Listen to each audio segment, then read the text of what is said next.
is not just one day out of your life. You really need to understand that if you are going to be planning your birth, you want it to go your way. You do not want it to go anybody else's way. You want to make sure that every decision that you make, you're making it with no regrets. One of the things that my dear friend Dawn Thompson has said in a lot of her content, and even in one of the interviews that I did with her in the past, she said that one of the worst things she'd hear from clients was, if I had known this, I wouldn't have done this and this wouldn't have happened. And the regret is part of the trauma. So Dawn Thompson got into Improving Birth and now Birthify specifically because a lot of women just did not know their options. They didn't know the risks and benefits. They didn't know that they could even say no.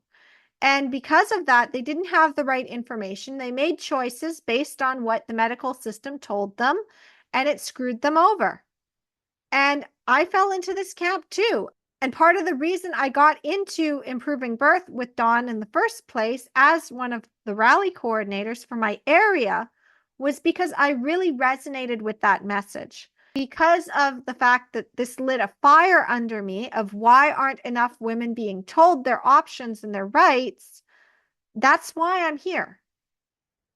So even if you have had a previously traumatic birth and you're like, I wish I'd known all of this stuff, I'm just going to pause for a moment. I'm going to tell you it's not your fault.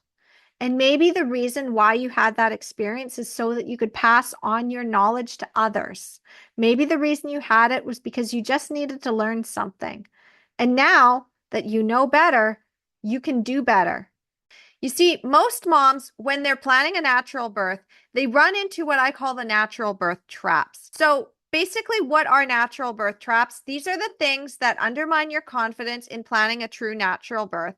You end up getting tricked. You end up getting pushed into interventions you weren't expecting. And because of the way that our birth culture and medical system has taught you, you fall into these without realizing it. Now, I will go into natural birth traps at a later point. But right now, this is just a brief overview of what you need to know if this is your first time planning a true natural birth. And if you love this video, make sure that you like, share, and subscribe. And be sure to check out the rest of them because I'm going to be going deep into each of these 26 things.